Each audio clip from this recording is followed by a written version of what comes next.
देखिए, जैसा पहले भी आपको बताया कि 19 तारीख को हमें सूचना मिली कि साथलका के एक मकान में एक व्यक्ति की मृत बॉडी हो सकती है। सूचना मिलने पर एसएचओ सत्यनारायण वहाँ पर जाते हैं और वो जब आवाज़ देते हैं तो वो व्यक्ति रिस्पॉन्ड नहीं करता है। फिर वो कमरे के बाहर ताला लगा हुआ था और उसकी जो व्यक्ति थी उसकी स्थिति संदिग्ध अवस्था में पाई जाती है।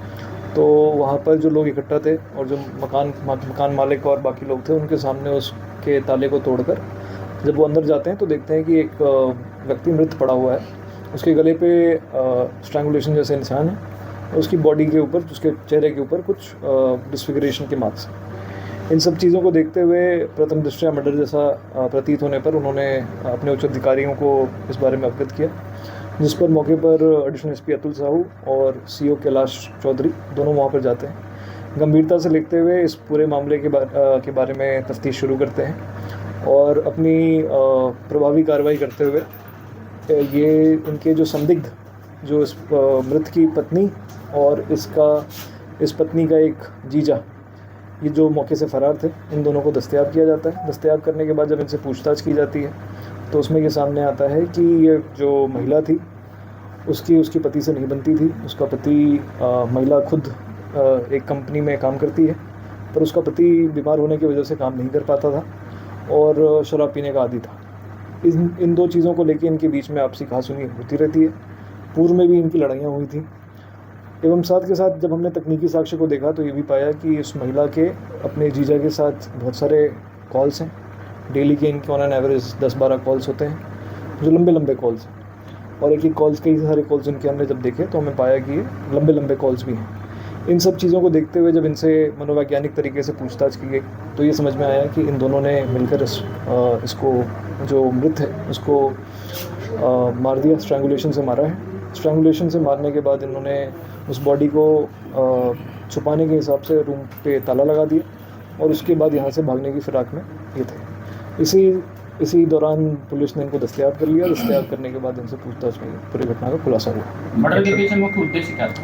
मुख्य उद्देश्य मर्डर के पीछे एक तो इनके आपसी कलह का है और दूसरा, क्योंकि ये दोनों जो जीजा और ये इसकी पत्नी बॉबी, इनके आपसी संबंध हैं, तो उस तरीके से भी इसको देख सकते हैं कि इनके आपसी संबंध होने की वजह से इसके पति के साथ इसके कलह थी और उस पति को जो उस कलह था उसमें एक तरीके से जब इनकी जो लड़ाई है वो बढ़ जाती तो उस दौरान गुस्से में आके।